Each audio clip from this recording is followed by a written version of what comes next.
Hidup TV mempersembahkan Oase Rohani Katolik yang dibawakan oleh para imam Keuskupan Agung Jakarta.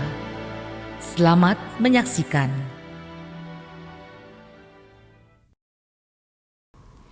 Salam jumpa sahabat Oase Rohani Katolik. Kita berjumpa kembali hari ini dalam siaran Oase Rohani Katolik. Dan berbahagia sekali karena pada hari ini kita semua ditemani oleh Romo Diosesan Hieronimus Ridanto Aribowo Nata Antaka. Saya Bernadette Marita akan menemani Romo Danto dan Anda semua kurang lebih selama 1 jam ke depan. Sekarang marilah kita menyapa Romo Danto yang sudah berada di studio untuk Anda hari ini. Salam jumpa Romo Danto. Salam jumpa lagi Mbak Marita. Apa kabar Romo? Luar biasa. Luar biasa, baik ya Romo. Iya. Amin. Baiklah sahabat Oase Rohani Katolik, kita awali jumpa kita dengan sebuah doa yang akan dipimpin oleh Romo Danto. Bapak Ibu sahabat Oase Rohani Katolik yang terkasih, marilah kita siapkan hati dan budi kita sebelum kita mendengarkan firman Tuhan dan mendengarkan renungannya. Kita bersatu dalam doa. Dalam nama Bapa dan Putra dan Roh Kudus. Amin. Allah yang Maha Tinggi, Engkau senantiasa mengarahkan pandangan ke bawah, ke bumi, kepada umat-Mu yang rendah dan hina karena dosa. Sebagaimana Engkau telah mengaruniakan keamanan kepada Daud, anugerahkanlah juga kepada kami rahmat keamanan, kelepasan dan keselamatan dalam diri Yesus Kristus Putra-Mu yang kami imani tanpa syarat sepanjang segala masa.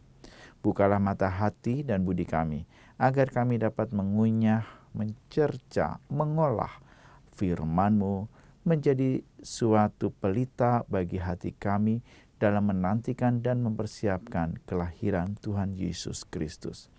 Demi Kristus Tuhan dan pengantara kami. Amin. Dalam nama Bapa dan Putra dan Roh Kudus. Amin. Sahabat Oase Rohani Katolik yang terkasih, antifon pembuka kita untuk pekan khusus Advent hari ini adalah, lihatlah sudah genaplah saatnya Allah mengutus putranya ke dunia. Bacaan menurut kalender liturgi diambil dari kitab kedua Samuel bab 7 ayat 1 sampai 5, dilanjutkan bab 8b ayat 12 dan ayat 16.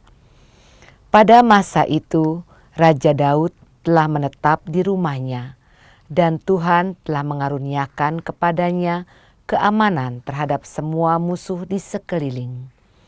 Maka berkatalah Raja Daud kepada Nabi Nathan, "Lihatlah, aku ini diam dalam rumah dari kayu aras, padahal tabut Allah diam di bawah tenda."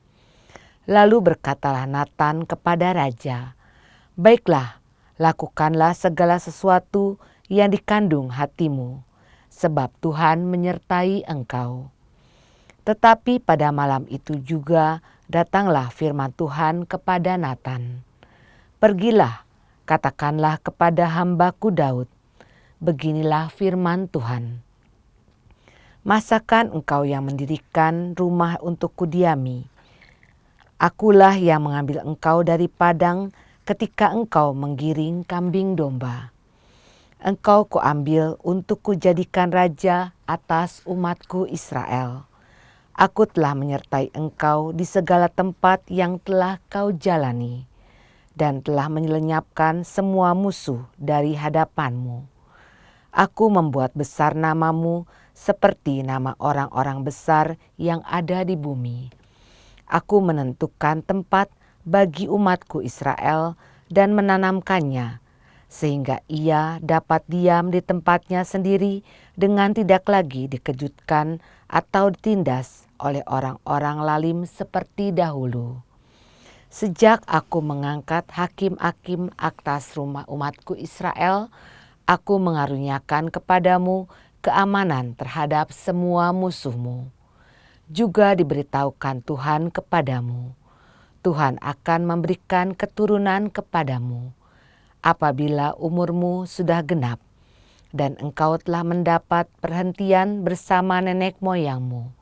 Maka aku akan membangkitkan keturunanmu yang kemudian, anak kandungmu, dan aku akan mengokohkan kerajaannya keluarga, dan kerajaan-Mu akan kokoh untuk selama-lamanya di hadapanku. Tata-Mu akan kokoh untuk selama-lamanya. Demikianlah sabda Tuhan. Syukur kepada Allah. Sahabat Oase Rohani Katolik yang terkasih, marilah kita tanggapi sabda Tuhan dengan Mazmur tanggapan. Kasih setiamu ya Tuhan, hendak kunyanyikan selama-lamanya. Kasih setiamu ya Tuhan, hendak kunyanyikan selama-lamanya. Aku hendak menyanyikan kasih setia Tuhan selama-lamanya. Hendak menuturkan kesetiaan-Mu turun-temurun. Sebab kasih setiamu dibangun untuk selama-lamanya. Kesetiaan-Mu tegak seperti langit. Kasih setiamu ya Tuhan, hendak kunyanyikan selama-lamanya. Engkau berkata, telah kuikat perjanjian dengan orang pilihanku. Aku telah bersumpah kepada Daud hambaku. Aku hendak menegakkan anak cucumu untuk selama-lamanya dan membangun tahta-Mu turun-temurun. Kasih setiamu ya Tuhan, hendak kunyanyikan selama-lamanya. Dia pun akan berseru kepadaku, Bapakulah Engkau, Allahku dan gunung batu keselamatanku. Untuk selama-lamanya aku akan memelihara kasih setiaku bagi dia, dan perjanjianku dengannya akan kupegang teguh. Kasih setiamu ya Tuhan, hendak kunyanyikan selama-lamanya. Sahabat Oase Rohani Katolik yang terkasih, sekarang marilah kita simak bacaan Injil menurut Lukas bab 1 ayat 67 sampai 79 yang akan disampaikan oleh Romo Danto untuk kita semua. Haleluya, haleluya, haleluya, haleluya, haleluya, haleluya.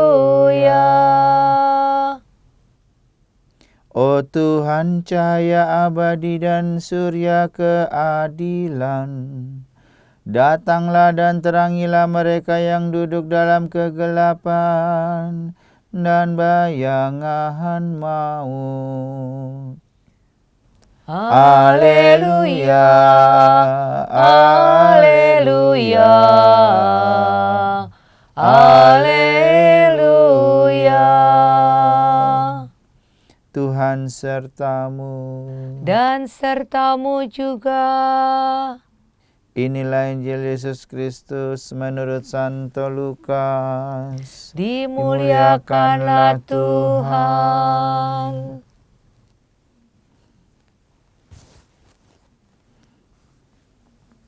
Zakaria ayah Yohanes penuh dengan Roh Kudus, lalu bernubuat katanya, Terpujilah Tuhan Allah Israel, sebab Ia telah mengunjungi umat-Nya dan membawa kelepasan baginya. Dia menumbuhkan sebuah tanduk keselamatan bagi kita di dalam keturunan Daud hamba-Nya, seperti yang telah difirmankannya sejak purbakala lewat mulut nabi-nabinya yang kudus, untuk melepaskan kita dari musuh-musuh kita dan dari tangan semua orang yang membenci kita, untuk menunjukkan rahmat-Nya kepada nenek moyang kita, dan mengingatkan akan perjanjiannya yang kudus, yaitu sumpah yang diucapkannya kepada Abraham, bapa leluhur kita, bahwa Ia mengaruniai kita, supaya kita lepas dari tangan musuh, dapat beribadah kepadanya tanpa takut, dalam kekudusan dan kebenaran di hadapannya seumur hidup kita. Dan engkau, hai anakku, akan disebut Nabi Allah yang Maha Tinggi, karena engkau akan berjalan mendahului Tuhan untuk mempersiapkan jalan baginya, untuk memberikan kepada umat-Nya pengertian akan keselamatan yang berdasarkan pengampunan dosa-dosa mereka, oleh rahmat dan belas kasihan dari Allah kita, dengan mana Ia akan mengunjungi kita surya pagi dari tempat yang tinggi untuk menyinari mereka yang diam dalam kegelapan dan naungan maut, untuk mengarahkan kaki kita kepada jalan damai sejahtera. Demikianlah Injil Tuhan. Terpujilah Kristus. Sahabat Oase Rohani Katolik, setelah kita menyimak firman-firman Tuhan pada hari ini, kita akan menyimak permenungan yang disampaikan oleh Romo Danto untuk kita semua. Romo, sebelumnya saya mau tanya, ini kan hari ini adalah Pekan Kusut Advent. Pesan Khusus Advent, Advent itu maksudnya apa ya Romo ya? Advent itu berasal dari bahasa Latin, ad venire. Venire, veni itu menantikan, menunggu ya. Menantikan dengan penuh pengharapan. Maka yang disebut dengan Advent berarti masa penantian. Pada dasarnya secara liturgis Advent itu ada 4 minggu. Advent minggu pertama itu adalah awal dari seluruh kalendarium liturgi gereja, di mana liturgi gereja itu ditutup persis pada hari Minggu terakhir di bulan November yang kita sebut dengan Hari Raya Kristus Raja. Setelah itu dilanjutkan dengan 4 minggu masa Advent menjelang Natal. Kadang-kadang dalam liturgi itu tidak sampai 4 minggu, kadang hanya 3 minggu. Karena itu secara sistematis minggu pertama dan kedua Advent itu kurang lebih sampai tanggal 16 Desember.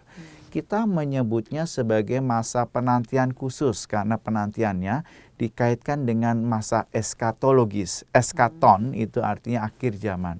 Bacaan-bacaan dan doa-doanya senantiasa dikaitkan dengan akhir zaman. Sedangkan yang kedua dari tanggal 17 sampai dengan tanggal 24 itu adalah masa khusus. Bisa dalam minggu Advent ketiga, tapi bisa juga tidak sampai hari Minggunya minggu Advent keempat. Advent ketiga dan keempat ini kerap juga disebut masa Advent khusus. Dan secara khusus di Advent ketiga, gereja memberi nama lain yaitu Advent Gaudete. Gaudete artinya bergembira.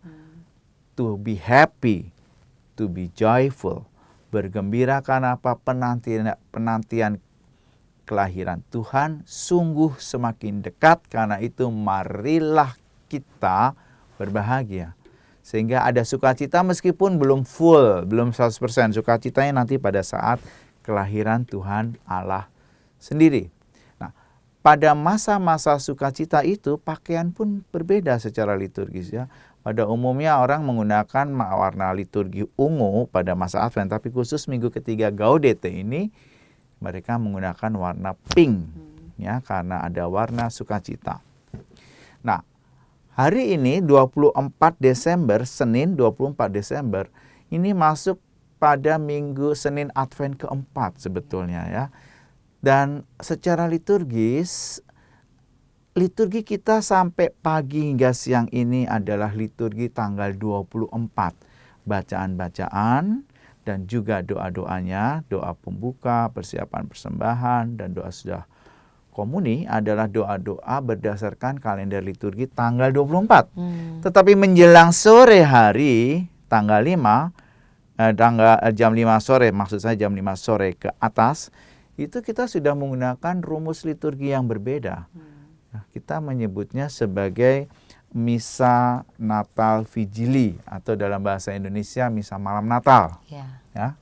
Lalu pagi hari itu menggunakan rumus Hari Raya Natal, ya, Natal pagi atau Hari Raya Natal. Natal kadang-kadang kerap juga disebut Natal Misa Fajar.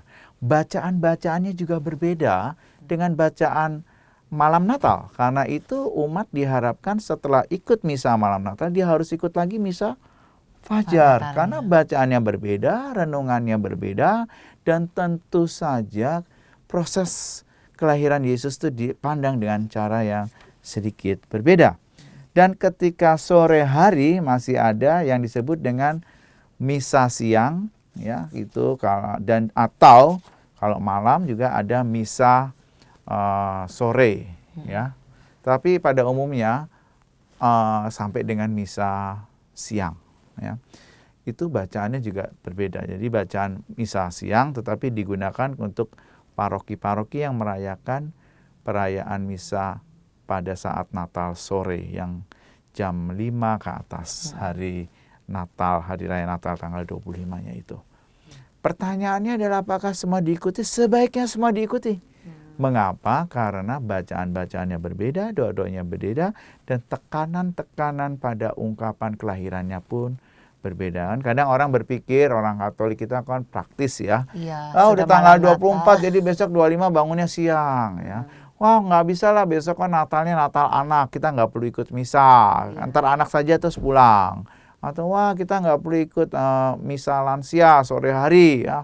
Kita udah ikut misa malam Natal kemarin, tadi udah ngantar anak misa pagi, ya kan? Nggak usah lah. Nah, itu juga pemahaman yang perlu sedikit demi sedikit dikoreksi, karena sebaiknya semua diikuti. Ya.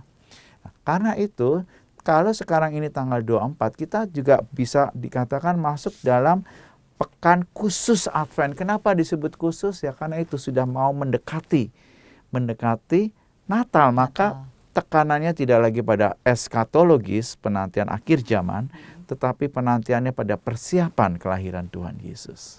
Oh iya. Ya. Ya. Kemudian kapan dimulainya masa Advent itu, Mo? Masa Advent dimulai persis pada hari Minggu Advent pertama. Diakhiri, seluruh kalender liturgi berakhir kepada hari Minggu terakhir di bulan November yang disebut Hari Raya Kristus Raja. Sehingga Advent dimulai pada Advent pertama. Advent pertama biasanya bisa jatuh di awal-awal Desember, tapi pernah juga di akhir November itu sudah Advent pertama. Tetapi yang jelas pada umumnya di minggu-minggu awal bulan Desember yang jatuh di hari Minggu. Ya. Iya. Terima kasih, Mo. Sekarang kita kembali ke bacaan firman-firman Tuhan, Mo. Baiklah. Kita mulai dari bacaan pertama ya, Mo ya, dari kitab kedua Samuel. Apa kabar sukacita yang ingin disampaikan dari kitab kedua Samuel ini kepada umat sahabat Oase Rohani Katolik? Hari ini adalah 24 Desember, kita menyebutnya juga dengan pekan khusus Advent ya. Secara khusus adalah ini karena sudah tahun yang berbeda, maka ini tahun yang pertama. Ya, tahun pertama. Di dalam tahun pertama ini bacaan-bacaan juga sangat berbeda dengan tahun kedua, karena dalam misa-misa harian itu hanya 2 tahun untuk bacaan yang berbeda, tahun pertama atau tahun kedua. Sedangkan bacaan hari Minggu ada 3 macam bacaan untuk peristiwa-peristiwa hari Minggu dan hari raya, yaitu tahun A, tahun B, dan tahun C. Dan tahun ini ya adalah tahun B. Tahun C. Tahun C. Tahun C ya. Tahun B adalah tahun sampai November kemarin ya. Baiklah. Secara khusus kitab kedua Samuel 7 dalam bacaan 24 Desember 2018 ini mengajak kita melihat gambaran antara Allah, Daud, dan Natan ya. Allah meminta Natan untuk datang kepada Daud. Supaya apa? Supaya Daud itu ada di dalam keamanan tingkat tinggi. Mengapa? Karena Daud dipersiapkan untuk menjadi raja Israel. Karena itu pergilah, katakanlah kepada hambaku Daud, beginilah firman Tuhan. Masakan engkau yang mendirikan rumah untuk kediami? Akulah yang mengambil engkau dari padang, menggiring kambing domba. Engkau kuambil, kujadikan raja atas umatku Israel. Aku menyertai engkau di segala tempat yang kau jalani, melenyapkan semua musuh dari hadapan. Aku membuat besar. Singkat kata, Allah sungguh membawa rasa aman tingkat tinggi kepada Daud. Dan itu dikatakan kepada Natan. Nah, pada akhirnya dikatakan demikian. Apabila, ayat 12, umurmu sudah genap dan engkau telah mendapat perhentian bersama nenek moyangmu, maka aku akan membangkitkan keturunanmu yang kemudian, anak kandungmu, dan aku akan mengokohkan kerajaannya. Keluarga dan kerajaanmu akan kokoh selama-lamanya di hadapanku, tahtamu akan kokoh untuk selama-lamanya. Allah memberikan janjinya. Dan kalimat ini juga persis yang dikatakan oleh Yahweh kepada Abraham. Maka Daud itu menjadi salah satu pilar dalam bangsa Israel yang kemudian menjadi refrain berulang-ulang bagaimana Mazmur atau bagaimana Daud ini adalah kebanggaan orang Israel. Setiap kali mereka mengalami kemenangan, kekecewaan, kesedihan, apapun perasaan-perasaan itu selalu dikembalikan kepada kejayaan itu pada masa Daud. Dan disinilah Allah menjaga Daud. Allah memberikan pengharapan kepada Daud, memberikan janji bahwa kerajaannya, keluarganya akan besar, akan kokoh untuk selama-lamanya. Dan itu dikatakan kepada Nabi Nathan. Lalu kabar sukacita apa yang bisa kita dapatkan dari kitab kedua Samuel ini? Jelas bahwa Allah tidak pernah mengingkari janjinya. Allah tetap memberikan harapan-harapannya melalui nabi-nabi kepada Samuel. Dan yang jelas bahwa Mesias itu sudah dekat, sudah ada di depan mata. Daud itu boleh dikatakan sebagai Mesias politik bagi orang-orang Israel. Karena setelah Daud tidak ada yang lebih hebat lagi dari Daud. Sampai nanti muncul Yesus. Jadi kabar sukacitanya jelas, Allah kita adalah Allah yang menepati janjinya, Allah yang senantiasa berpengharapan, mengajak umatnya berharap penuh kepadanya, dan yang Allah yang tidak pernah mengingkari janji-janjinya sendiri. Allah yang sangat mencintai Israel. Pesannya jelas. Mau kemudian masa ini kan masa Advent ini disebut juga masa pengharapan. Baik. Apa maksudnya pengharapan itu sebenarnya? Pengharapan itu seperti orang menantikan, tetapi dengan penuh sukacita, seperti seorang ayah yang menantikan kelahiran anak laki-lakinya pertama. Di luar ruang operasi, dia berharap-harap cemas pada saat persalinan. Harapannya adalah ibu dan si bayi selamat. Sehat. Maka dia berpengharapan. Penantian itu berarti pengharapan bahwa ditunggu dengan harap-harap cemas tetapi dengan nada sukacita.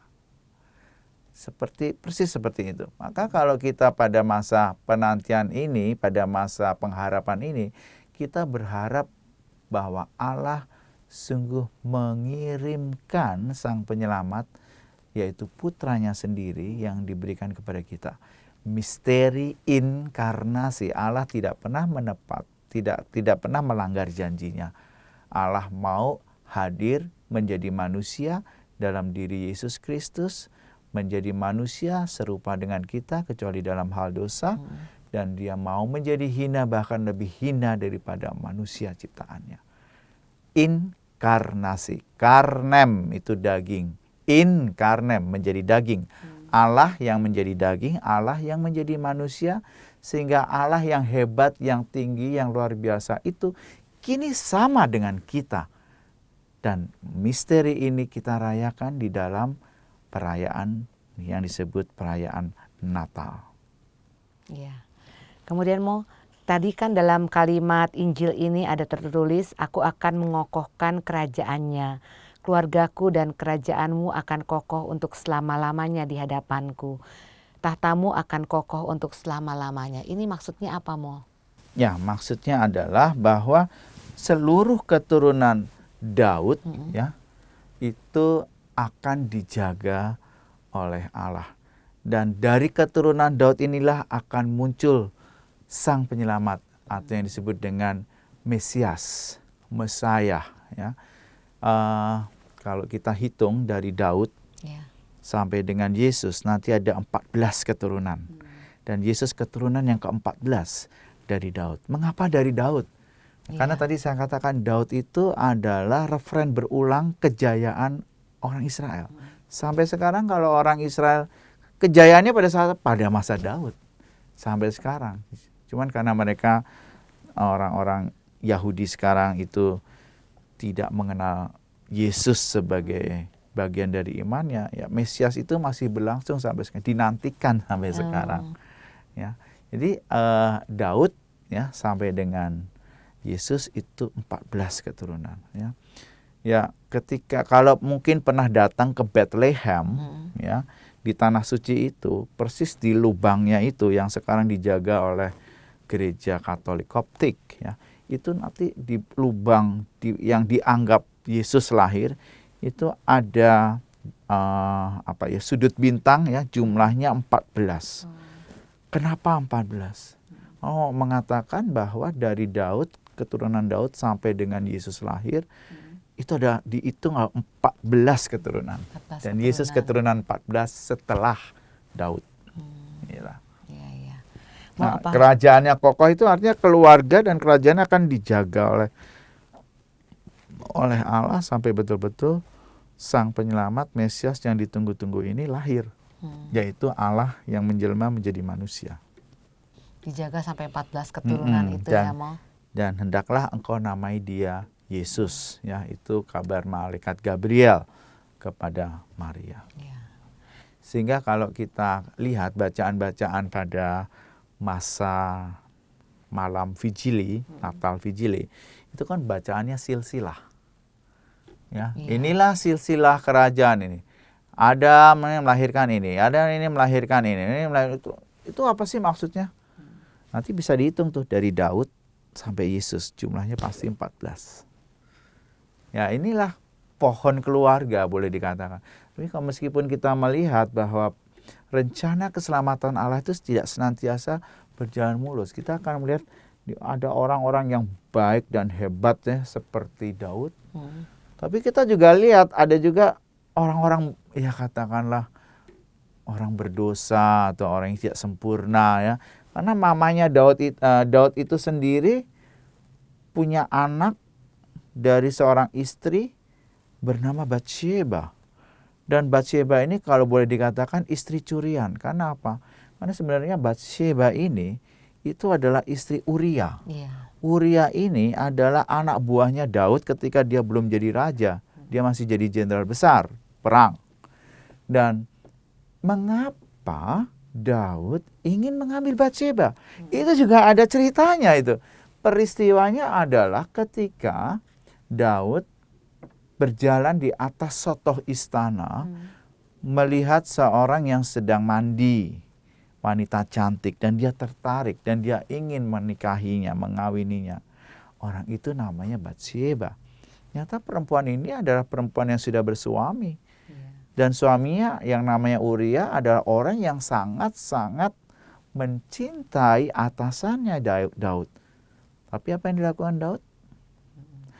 Daud mengumpankan Uria sebagai jenderal, sebagai pasukan yang paling depan sehingga cepat mati. Lalu Batsyeba menjadi janda dan dengan itu dikawini oleh Daud. Nah, Batsyeba ini kan adalah ibu dari keturunan Yesus juga, kalau boleh kita lihat silsilahnya kan.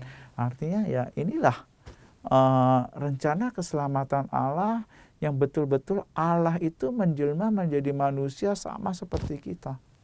Kecuali dalam hal dosa ya. Dan keturunannya ini keturunan yang ada yang baik, ada yang benar, ada yang brengsek, ada yang suci, ada yang jaya, ada yang miskin. Semua itu ada di situ. Dari zaman Adam, Abraham ya sampai bawah. Iya, Mo. Terima kasih, Mo. Baiklah sahabat Oase Rohani Katolik, kita resapkan dalam hati sanubari apa yang sudah disampaikan oleh Romo Danto untuk kita semua. Dan kita akan kembali setelah jeda berikut ini. Hidup TV mempersembahkan Oase Rohani Katolik yang dibawakan oleh para imam Keuskupan Agung Jakarta. Selamat menyaksikan. Mandarin Station Listener, sahabat Oase Rohani Katolik, apa kabar? Kita berjumpa kembali dalam siaran Oase Rohani Katolik di bagian kedua ini. Dan masih bersama kita Romo Diosesan Hieronimus Ridanto Aribowo Nata Antaka. Saya Benarit Marita akan menemani Romo Danto dan Anda semua sampai di penghujung acara nanti. Baiklah, kita akan melanjutkan menyimak permenungan dari Romo Danto di bagian kedua ini. Romo, bisakah Romo mengulang sedikit di bagian pertama tadi, Romo, agar sahabat Oase Rohani Katolik yang baru bergabung bersama kita bisa menyimak. Baik, dalam bacaan pertama diambil dari kitab kedua Samuel bab 7, Di sana diuraikan bagaimana Allah memberikan rasa aman kepada Daud tingkat tinggi ya, yang disampaikan kepada Nabi Nathan, dan Nathan menyampaikannya kepada Daud, dan di situ sekaligus Allah menjanjikan dan menjaga keluarga ini, bahkan keluarga dan kerajaan akan dibuat kokoh untuk selama-lamanya. Allah tidak pernah mengingkari janjinya. Kabar sukacitanya jelas bahwa Allah kita adalah Allah pengharapan yang tidak pernah mengingkari janjinya, Allah yang senantiasa menyertai dan menuntun bahkan sampai nanti Mesias yang dinanti-nantikan itu hadir bersama dengan kita dalam putranya Yesus Kristus Tuhan kita. Ya, terima kasih Romo. Romo, kabar sukacita apa sekarang yang disampaikan oleh bacaan Injil hari ini? Bacaan Injil hari ini dalam pekan khusus Advent ya, diambil dari Injil Lukas. Dan yang menarik adalah dari Injil Lukas ini adalah kutipan sebuah doa. Dan doa ini sampai sekarang diteruskan di dalam ibadat pagi kita, ibadat resmi yang disebut dengan Kidung Sakaria. Ya. Kenapa kidung ini dinyanyikan, didoakan, didaraskan setiap hari dalam ofisi atau brevier gereja Kidung Sakaria. Ya. Sakaria ayah Yohanes penuh dengan Roh Kudus, lalu bernubuat, katanya, terpujilah Tuhan Allah Israel. Ini sebuah doa. Doa yang diawali dengan pujian. Terpujilah Tuhan. Tuhan yang mana? Allah Israel. Sebab ia mengunjungi umatnya dan membawa kelepasan baginya. Ia menumbuhkan sebuah tanduk keselamatan bagi kita di dalam keturunan Daud hambanya. Ingat, kata Daud di sini muncul karena janjinya sudah pernah diucapkan pada saat Daud. Dan sekarang dipenuhi melalui doa-doa yang dibawakan oleh Sakaria ini. Tanduk keselamatan dalam keturunan Daud hambanya, seperti difirmankannya sejak purbakala lewat mulut nabi-nabinya yang kudus. Nathan, ingat tadi menyampaikan kepada Daud ya, untuk melepaskan kita dari musuh-musuh kita dan dari tangan semua orang yang membenci kita, untuk menunjukkan rahmatnya kepada nenek moyang kita, mengingat akan perjanjiannya yang kudus. Ya, ini sifatnya masih pujian ya, dan bahkan doa ini mengingatkan kita akan janji Allah yang kudus. Apa janji Allah yang kudus ya? Ayat 73. Yaitu sumpah yang diucapkannya kepada Abraham, bapa leluhur kita, bahwa ia mengaruniai kita supaya kita terlepas dari tangan musuh, dapat beribadah kepadanya tanpa takut dalam kekudusan dan kebenaran di hadapannya seumur hidup kita. Dan engkau, hai anakku, siapa nih maksud anakku? Orang-orang Israel ya. Hai anakku, akan disebut Nabi Allah yang Maha Tinggi, karena engkau akan berjalan melalui Tuhan untuk mempersiapkan jalan baginya, untuk memberikan kepada umatnya pengertian akan keselamatan yang berdasarkan pengampunan dosa-dosa mereka, oleh rahmat dan belas kasihan dari Allah kita, dengan mana ia akan mengunjungi kita, surya pagi dari tempat yang tinggi, untuk menyinari mereka yang diam dalam kegelapan dan naungan maut, untuk mengarahkan kaki kita kepada jalan damai sejahtera. Doa ini sudah bersifat harapan dan pembebasan. Bahwa mereka, orang-orang anak-anak Allah ini akan dibebaskan oleh Allah.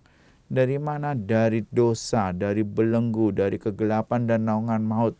Menuju kemana? Menuju jalan damai sejahtera. Nah, siapa ini yang akan ditunjuk? Mesias.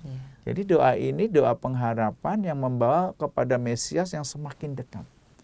Dan Mesias itu nanti kita akan tahu bahwa ini merefer bukan lagi kepada Daud, karena zaman Daud sudah lewat. Tapi mau tidak mau kepada Yesus ya. Zakaria dengan Yesus itu hubungannya apa? Keponakannya. Ya, Zakaria itu punya istri namanya Elisabet dan Zakaria punya anak namanya Yohanes. Nah, Elisabet itu punya sepupu namanya Maria.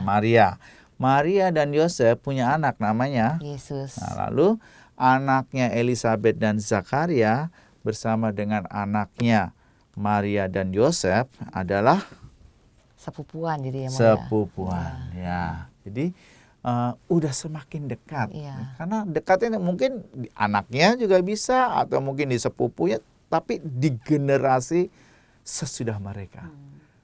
Ya, Mesias itu akan hadir di generasi sesudah mereka, satu angkatan lagi, angkatan anaknya. Iya. Ya lah. Dan doa ini mau mengatakan kepada kita bahwa mereka yang bertekun dalam pengharapan akan sampai pada kegenapannya. Mereka yang mengharapkan pembebasan, kemerdekaan, penyelamatan dari Allah akan sampai karena sebentar lagi akan datang. Siapa dia? Mesias yang ditunggu-tunggu. Dan Mesias itu bukan Mesias yang dipikirkan oleh orang Israel pada umumnya, Mesias politik seperti Daud, tetapi Mesias yang lebih daripada itu. Karena di sini kepada jalan Shalom, jalan damai sejahtera.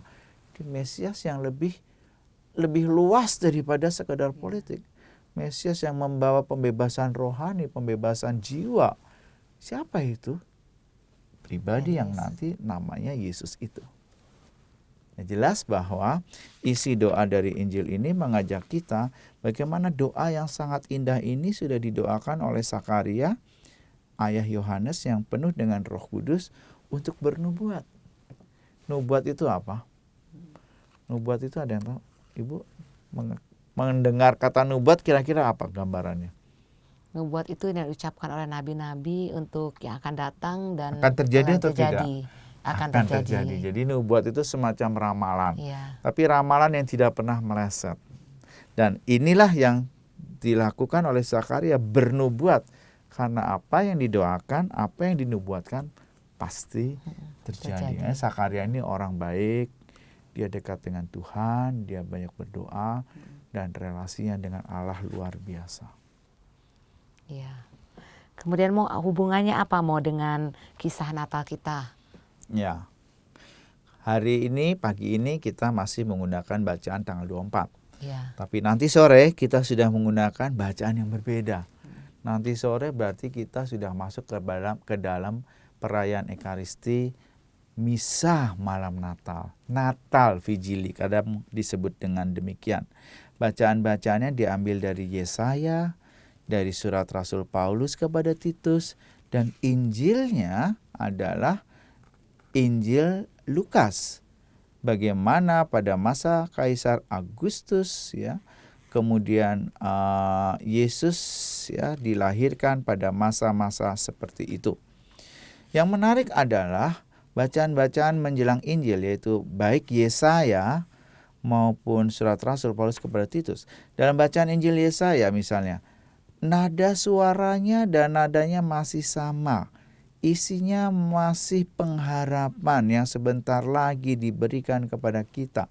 Apa yang diucapkan oleh Sakaria di dalam bacaan Lukas Senin 24 Desember ini, kemudian seperti digarisbawahi dan diulangi lagi dalam bacaan pertama kitab Yesaya.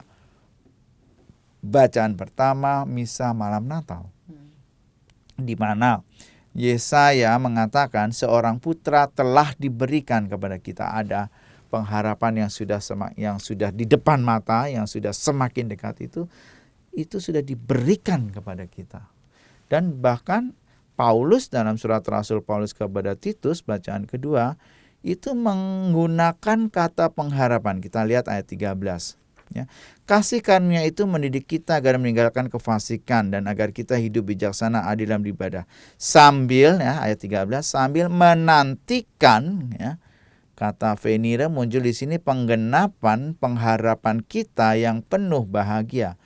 Penggenapan pengharapan. Apa itu yang penggenapan pengharapan? Penggenapan pengharapan bahwa, nah ini, pernyataan kemuliaan Allah yang Maha Besar dan penyelamat kita Yesus Kristus. Ia menyerahkan dirinya bagi kita. Yesus yang dijanjikan Allah digenapi.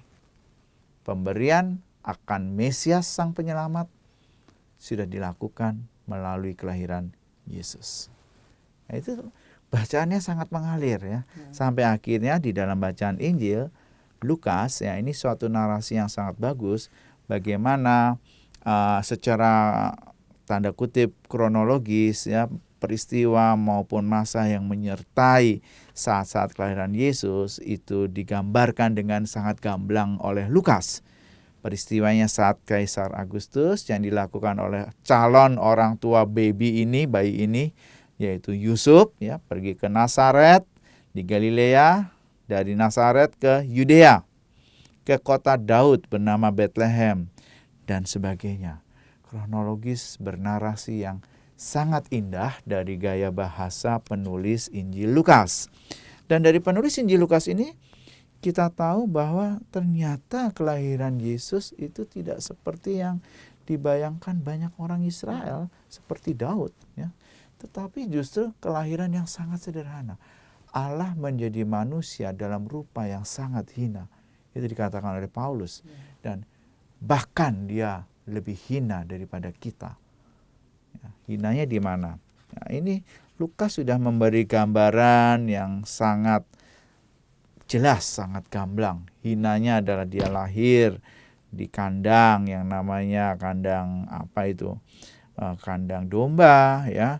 Hanya dijumpai dibungkus bayinya dengan lampin, terbaring di tempat makanan kambing yang namanya palungan ya.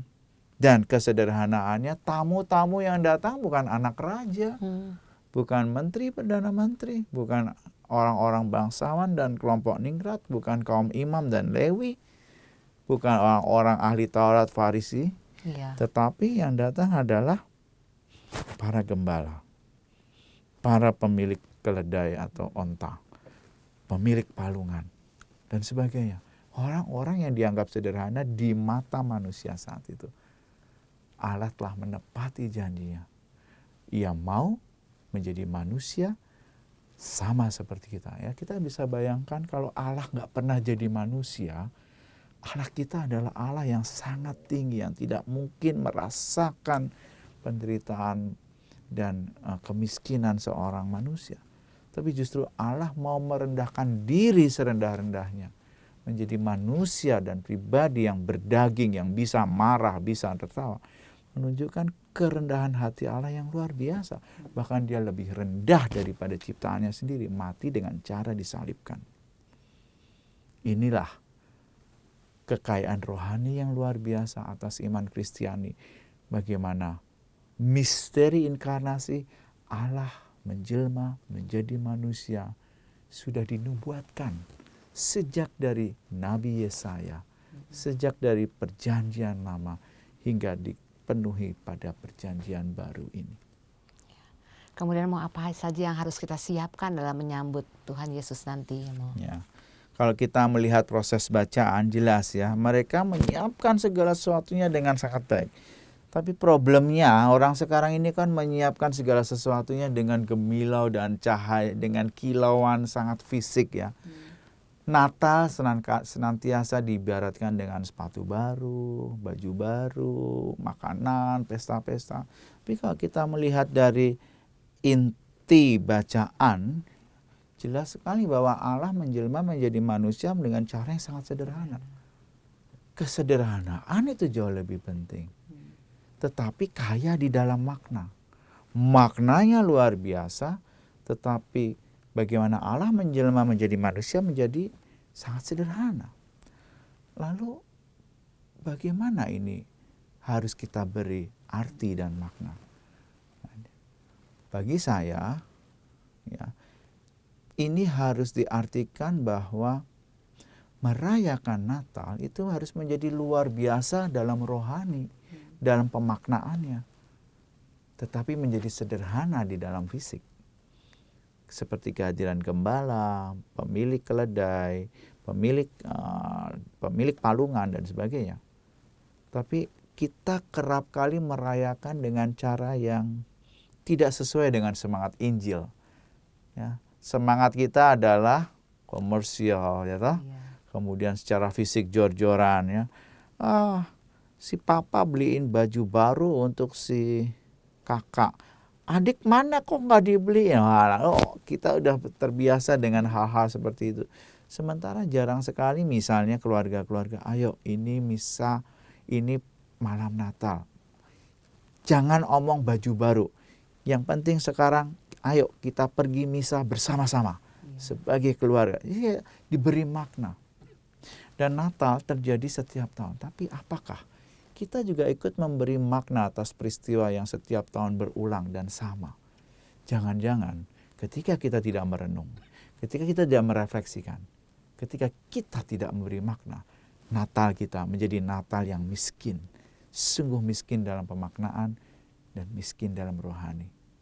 Sehingga Yesus tidak lagi lahir di hati kita dengan hati yang baru, jiwa yang baru, semangat yang baru. Tetapi Yesus lahir dengan baju yang baru, sepatu yang baru, rumah yang baru, dan mudah-mudahan bukan dengan istri yang baru. Ya. Iya, Mo. Kemudian hati bagaimana harus kita siapkan untuk menyambut Tuhan Yesus, Mo? Hati yang bagaimana yang harus disiapkan? Hati yang sederhana, yang rendah hati seperti para gembala yang datang dan sigap menyembah Yesus, memberikan penghargaan, membungkuk dan berdoa. Hati yang siap sedia atas kedatangan rahmat Allah. Sehingga Natal pun kalau bisa jangan dirayakan hanya pas tanggal 25. Setiap hari adalah hari Natal ketika kita dengan hati yang rendah hati menerima Tuhan, menerima rahmatnya, dan membuka pikiran kita akan setiap peristiwa iman yang terjadi. Peristiwa demi peristiwa dilihat dengan kacamata iman. Betapa Allah menepati janjinya. Allah membawa sukacita itu melalui kelahiran Tuhan Yesus. Rencana keselamatannya menjadi nyata ketika misteri inkarnasi Allah menjadi manusia sungguh menyapa kita. Mau kita kan ingin menyambut Natal dengan hati yang bersih ya, Mo. Bagaimana tentang pengakuan dosa, Mo? Ya tentu saja sebagai orang Katolik ya menyambut dengan hati yang sederhana, yang rendah hati, tentu saja adalah hati yang disiapkan. Hati macam apa yang disiapkan? Satu, disiapkan dengan cara yang khusus ya. Rahmat sakramen akan bekerja ketika kita minta. Dan ketika Anda melakukan sakramen tobat, menyiapkan hati Anda untuk senantiasa bersih, Anda telah melakukan hal yang luar biasa. Menjadi orang yang rendah hati dalam pelayanan sakramen baptis. Hati yang terbuka terhadap sakramen tobat memberikan peluang kepada rahmat Allah untuk hadir sepenuh-penuhnya. Ya, terima kasih, Mo. Mo, apa konteksnya dengan manusia zaman sekarang, khususnya tema Natal kita tahun ini, Mo? Tema Natal ya, kita ini sebetulnya belum masuk Natal ya. Belum masuk Natal tapi, ya, Mo. Baiklah. Damai di hati, damai di bumi ya. Artinya damai di bumi, damai di hati juga ya, damai di surga gitu. Kita berharap semoga pada Natal ini sungguh-sungguh membawa kedamaian ya, bukan hanya untuk negara Republik Indonesia ini yang sebentar lagi akan memasuki tahun politik, di mana tahun depan kita akan mengadakan pemilu presiden. Diharapkan suasana Natal ini membawakan hati yang damai dan inspirasi damai pada setiap peristiwa-peristiwa pemerintah dan politik. Ya, kita ini bersaudara. Artinya siapapun yang akan memilih presiden, entah A, entah B, entah C, ya, tetap menjadi bagian kedamaian ketika peristiwa politik itu telah terjadi. Tidak lagi bermusuhan, tetap menjadi bagian saudara, tidak lagi terpecah di dalam keluarga karena anggota keluarga si A memilih ini, keluarga si B memilih ini, lalu bermusuhan. Tapi justru kita menjadi agen kasih, agen pembawa damai seperti Yesus yang hadir ke dunia ini untuk membawa damai bagi semua bangsa. Apa maksudnya menjadi agen kasih, agen pembawa damai itu bagi sesama, Mo? Ya, seperti kalau membawa asuransi, menawarkan asuransi MLM kepada tiap orang, ya, bagaimana kita ngotot ya, supaya dengan cara yang semenarik mungkin ia membeli jasa asuransi. Sama, bagaimana kita membawakan dan meyakinkan setiap orang bahwa kasih dan damai harusnya ada di setiap keluarga dalam keluarga bangsa Indonesia. Bukan hanya dalam keluarga-keluarga Kristiani, tetapi dalam perangai dan karakter bangsa kita. Karena perangai orang Indonesia adalah perangai bukan orang yang senang untuk berkelahi, tapi perangai orang yang mencintai damai. Dan damai serta kasih ini terus-menerus kita gemakan.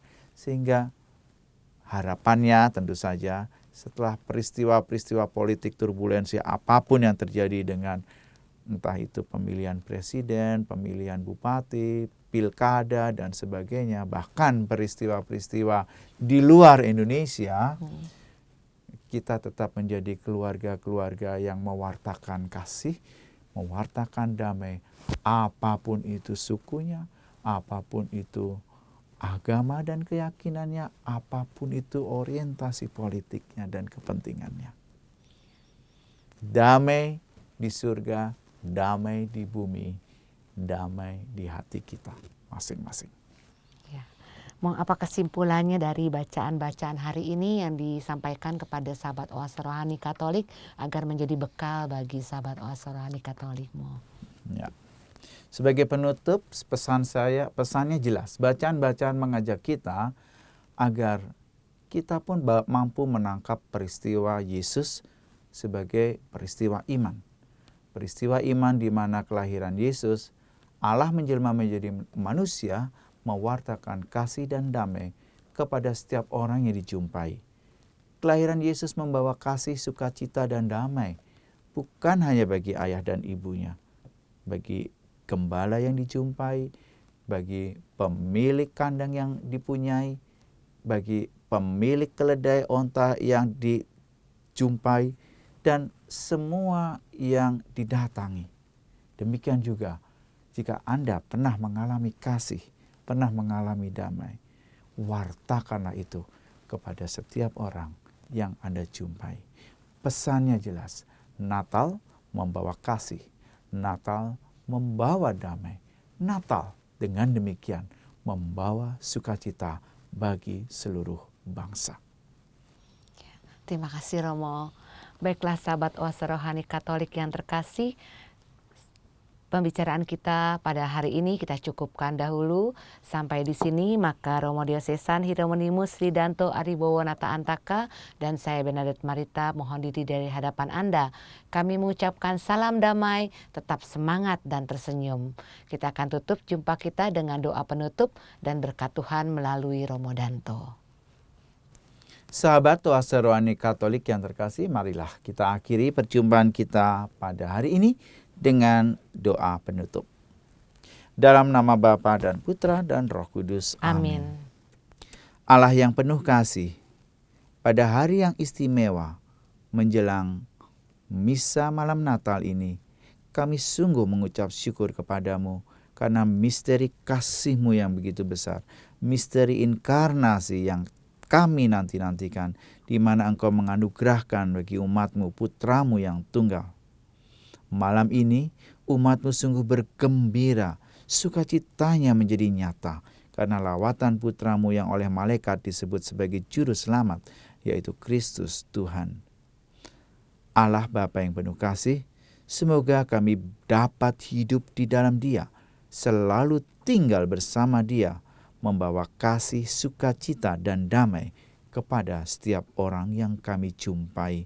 Sebab Dialah Tuhan dan Juru Selamat kami, kini dan sepanjang segala masa. Amin.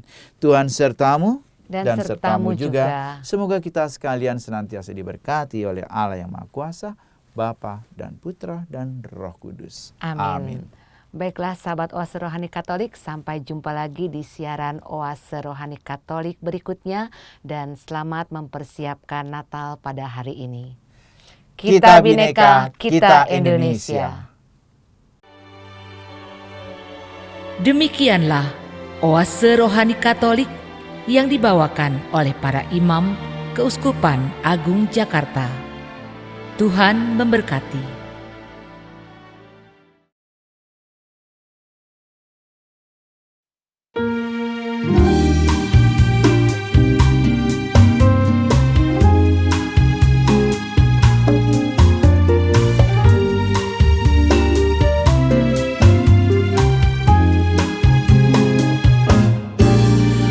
di dalam hidupku yang pernah ku jalani.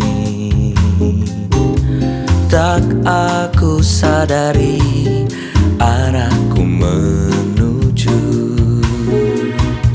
seakan semua membawa bahagia,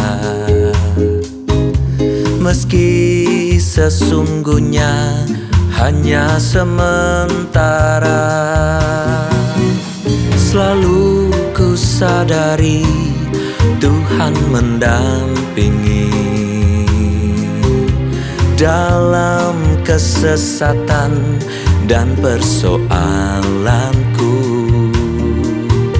Selalu ku berdoa dengan iman teguh, Tuhan menuntun langkahku selamanya. Tiap kali aku datang padanya, ada jalan yang ditunjukkannya.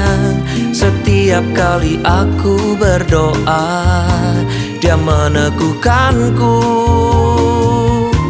Di hadapan tahta-Mu yang suci, ku dapati kekuatan baru. Setiap kali aku berdoa, ku menemukan-Mu.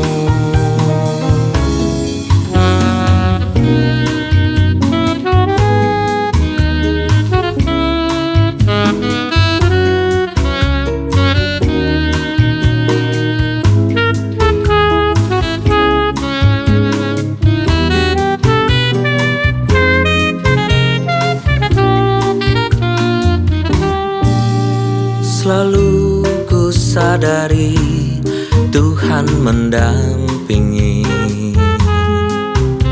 dalam kesesatan dan persoalanku. Selalu ku berdoa dengan iman teguh, Tuhan menuntun langkahku selamanya.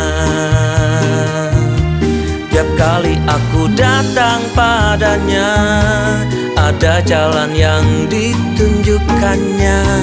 Setiap kali aku berdoa, Dia meneguhkanku. Di hadapan tahta-Mu yang suci, ku dapati kekuatan baru. Setiap kali aku berdoa, ku menemukan-Mu. Dan aku tahu Kau ada Tuhan, ku tahu Kau ada.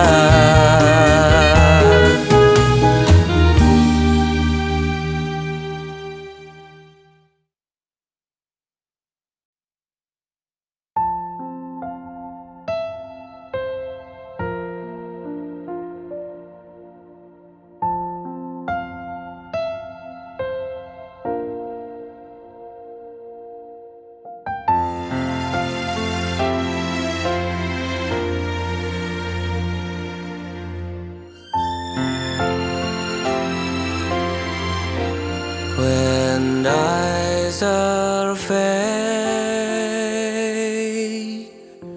the wondrous cross on which the Prince of Glory died, my riches can I count but loss, and pour contempt on all my pride.